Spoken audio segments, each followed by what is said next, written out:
Peacemaker. Yeah.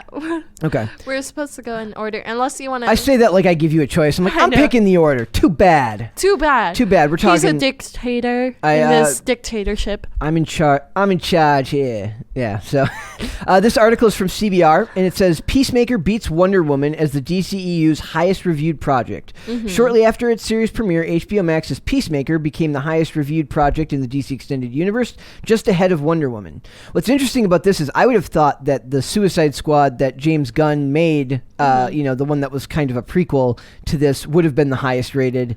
I actually do think it was as good of a movie, just in a completely different way. Mm-hmm. But I do want to know, I think I already asked, is this something that you would ever do? Would you ever look to critics? I've got Rotten Tomatoes up here as well. I know you would. No. What I'm saying is that in the history of the world, in the history of all mankind, since movie theaters have been a thing and Rotten Tomatoes and other critics have existed, nobody has ever been like, honey, let's go see a movie. And then Miracle, and you say, okay, let's go see a movie. What should we see? And then I'm like, I don't know. Let's find out what a bunch of random people I don't know think about movies.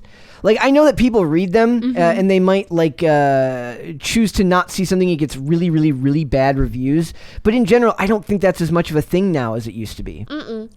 But you did ask me. No, I wouldn't. As long as I just asked this. I'm like, sure. I don't care what we're watching, but who's paying? See, that typical woman.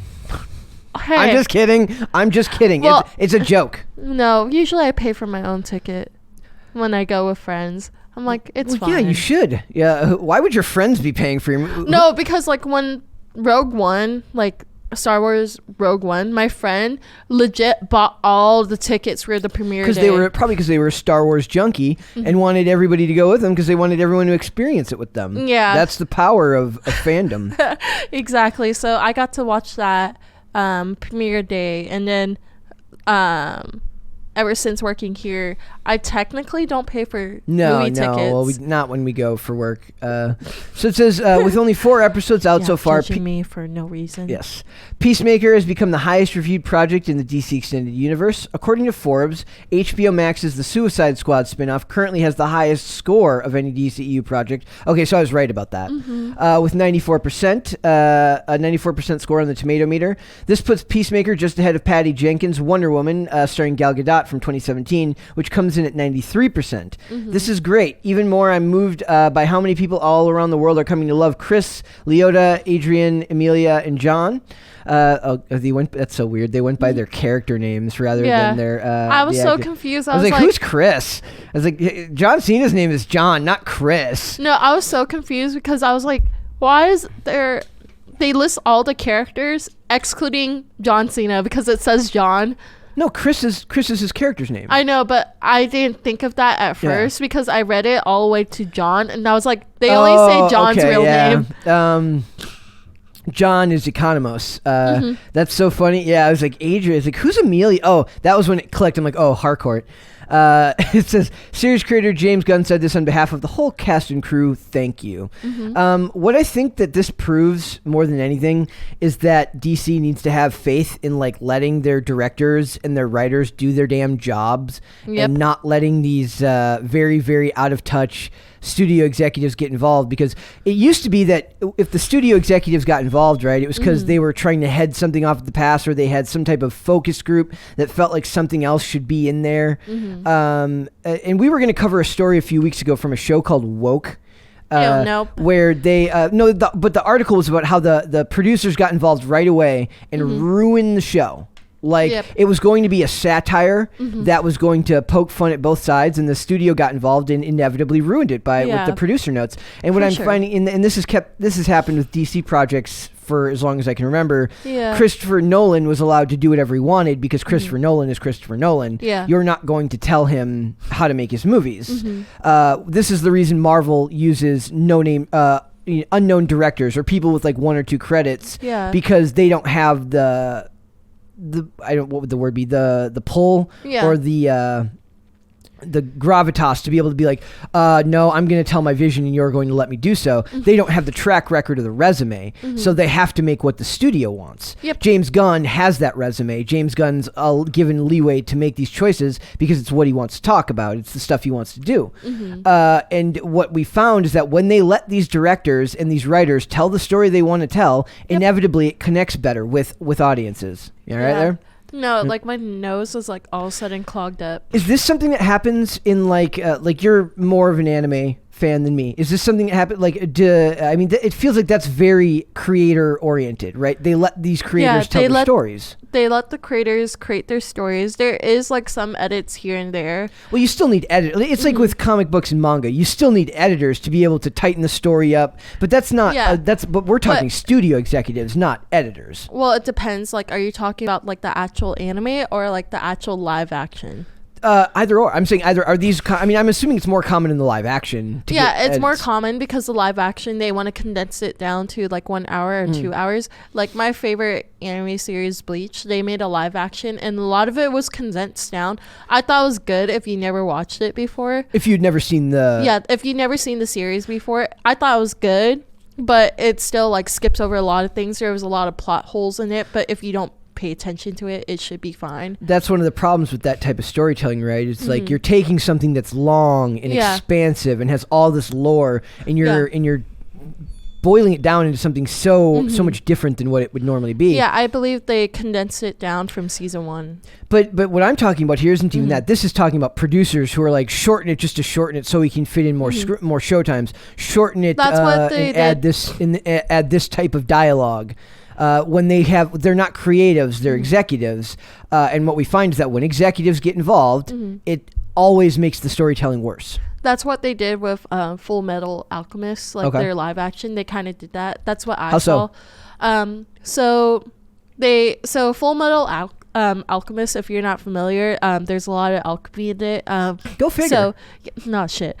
But yeah, basically it's a revolving 2 brothers. One of them is named Edward. He has another brother. I can't remember, but his brother's soul basically is transferred into a armor suit, like a knight armor suit. And you're saying that the producers got involved and made changes to they made changes because like they had like these things that I forgot what they're called, but they're all based on the 7 deadly sins, and like they didn't really explain them well. They were like, so there's lust, and then there's wrath, and then gluttony. It's just like over here, like running towards people. Ignore that bottle. Running towards people with a mouth on its stomach. Like they never explain it. And you think that was cut out by the studio? I think so. If like the studio had a chance to explain it more. Okay. So let's keep going. It says coming in third on the list was Suicide Squad 2021 with a 90%, also written and directed by Gunn, from which Peacemaker spins out of.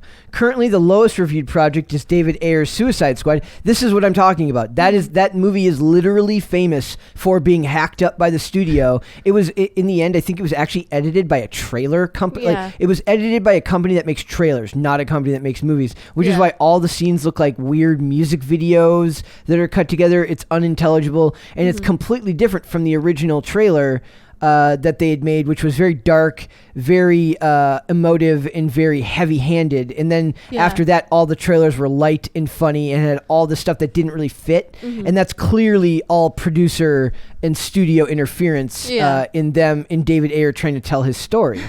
And of course, this happened with... It happened less with Batman vs. Superman, but in Justice League, they did the same thing. They hacked the movie up and they brought in Joss Whedon to turn it into something funny when it wasn't supposed to be a funny project. And what you get is this weird, unintelligible garble that doesn't make any sense. Garble. And they did the same thing with The Rise of Skywalker. They knew that they weren't going to make the fans of the original trilogy happy. They knew that the fans of The Last Jedi weren't going to be happy because they were going to try to make the fans from the original trilogy happy. And in the end, it becomes this weird mess that nobody enjoys. Yeah. Right? And weirdly turns Rey into a star-crossed lover thing with, just weird with her abuser. But we like weird. No, not in that case we don't. It's that's like corporate weird. That's either that's worse. That's like that's trying to please everyone and ending up pleasing nobody, and the final product ends up becoming something that isn't anything like the original take or what the director wanted at all. So it says I wouldn't let them put out 8, Gunn said in a recent interview. They wanted to put out all 8. I said, no way, no chance in hell we're putting out all 8. They're talking about the episodes. They released the first 3 all at once, and then they're doing the rest weekly. There's just too many things that happen in episode 8 that I could just not let get out there. It would absolutely be spoiled, you know. I wouldn't even let them give it to one place or anything like that because it wasn't. I just didn't want it to be out there. So they wouldn't let them give screeners or anything for people to see. Announces a television series in 2020. Peacemaker picks up after the events of the Suicide Squad. That's interesting that they announced Peacemaker before the Suicide Squad even came out, because the Suicide Squad came out in 2021. It's because people didn't have faith in it, so they're like, nope. That's the opposite. They must have had faith in it because they announced the TV series before the movie even came out and the character did well. No, I meant the movie. Explain that. So, because we already had a Suicide Squad movie. Okay. The terrible one that everybody hates. So maybe they just lost faith in it, and they were like, oh, we're making this new TV show on this character that you never seen before. Let's see how people react. If they announced the show in 2020, the new Suicide Squad movie would have already had to have been well into the production process. So that's interesting. I mean, maybe they had focus groups or they did test screenings of the movie, and his character did particularly well with audiences that got a chance to see advanced screenings of it. Yeah. I could see that. But I just know that this proves, with this show being so much higher rated, like they said, it's a 94% tomato meter and an 84 audience score. That's pretty close. When you think about it, most things these days, if the audience likes it, the critics tend to hate it, and vice versa. If you know, it's always like that, and it seems like that's the, at least within the sphere of popular culture and comic book movies and stuff like that. It's all kind of falls into that realm where we hate what critics have to say about it because they're all elitist and think they're fantastic. And then they always have this kind of disdain for like audiences getting what they want. They love it when directors subvert expectations. They hate it when audiences actually get what they want. They think of it as something to do with the artistic integrity or something like that. At the end of the day, this is still a money making business. Making movies, making television stuff. Well, boo-hoo for them. Yeah, for the critics. So I don't know. I'm excited. I've enjoyed Peacemaker as a show. You've been average to. You've had an average response to it, but I've enjoyed it tremendously, and I'm excited to see it. I know that Gunn is going back to Marvel to do Guardians of the Galaxy 3. Nice. Right now. So we'll see where it goes. I'm excited because he seems to be very happy about episode 8. So that's weeks away now. So we will go back and we will get to that when we can. But I do think that it's a show that you guys should be watching, and it is, like I said, now the highest rated show that they've got going on right now. Watch it. Watch it. So, even though John Cena sucks. Miracle is not a fan of John Cena. Nope. What? Can you tell me why? Other than the one that I think of, why is it that you don't like him? I don't know. I just think, like... Do you mean as an actor? Or do you think, like, he's just... I just don't like him as an actor. Okay, you just don't... See, I think he does a great job in the show. Well, because you said he plays so well as the douchebag. He plays so well as a douchebag who puts up a douchey facade to hide the fact that he's basically just a child inside. Ugh. Miracle's like, I don't care that much. I don't care. I'm the only one who actually likes this crap. Yeah, you like James Gunn a lot. No, I like that's a lot. I like these projects because I feel like he manages to break the mold from what they're normally doing in these movies, which is all very cookie cutter and boring. Yeah. I do admit that the humor is kind of it's very early 2000s humor. Yeah. It's not the most, but nowadays you're not even allowed to be funny. Everything's offensive. So I'll take any humor I can get at this point. That's true. So in a world where literally everything is offensive to somebody who can make me laugh it's a very hard thing to... You sound like a girl who's talking about what kind of guy she likes. As long as they make me laugh, it's fine. Which is a lie. Everyone knows that that's a lie. As long as he can make me laugh and he has a very large bank account, she means. I'm kidding, guys. I like humor. Sure. Oh. Do you? Yeah. Do you really? Yeah. Really? I'm a personality person. Legit, when I was younger, I thought I was pansexual because I only like personality. But then It really shows how young you are that when you were younger, pansexual was even a thing. yeah, but later I found out no, I think I just like personality in guys. Well, that's fair Women enough. scare me. I'm not sure if I buy that, but we'll give you the benefit of the doubt here. Thanks for watching this clip, guys. If you want to see full episodes or follow us on social media, links are in the description below. Bye. Bye.